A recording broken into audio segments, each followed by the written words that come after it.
আমি কিন্তু আজকে একটা জিনিস দেখে আশ্চর্য হলাম। এটা হচ্ছে আমাদের বেডরুম। আর বেডরুমে যেই এভাবে একটা মানে আশ্চর্য ব্যাপার, আমি তো ভাবতেই পারিনি। তো দেখেন আমাদের ড্রেসিং টেবিলের ভিতরে যে মুরগি বসে আছে, আর কবে থেকে যে এই ড্রেসিং টেবিলের ভিতরে বসে মুরগি ডিম দেয় আমরা তো নিজেও জানি না। আজকে কিন্তু সকালবেলা দেখতে পারলাম মুরগিটা ড্রেসিং টেবিলের ভিতরে কিন্তু একটু নড়াচড়া করতেছিল, শব্দ হচ্ছিল। এখানে যে আমাদের বেলকনি একটা বারান্দা আছে, তো মুরগির জন্য না ঢোকে বলে বারান্দায় একটা কাপড় বেঁধে দেওয়া আছে। তারপরে যে কোন শোল দিয়ে মানে গ্রিলের ফাঁক দিয়ে যে মুরগিটা ঢুকে গিয়েছে রুমের মধ্যে, কবে থেকে যে ডিম দেয় আর বের হয়ে যায় বাকে আমরা জানতে পারি না। আজকে কিন্তু দেখতে পারলাম। তো মুরগিটাকে আমি এই যে দেখেন মানে হাত দিয়ে কিন্তু আমি মুরগি ধরতে ভয় পাই, এই জন্য নাঠি দিয়ে কিন্তু মুরগিটাকে নাড়তেছি। তো মুরগিটা দেখেন আবার নাঠিতে ঠোক দিচ্ছে।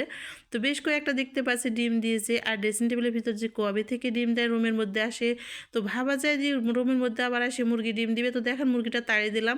আর দেখেন কয়টা মানে 5টা ডিম আছে এখানে ড্রেসিং টেবিলের ভিতরে, কবে থেকে ডিম দিয়েছে। তো আজকে দেখতে পারলাম, আর দেখে তো আমি আশ্চর্য হয়ে গেলাম। আমার ভিডিওটি এ পর্যন্ত ছিল। সবাই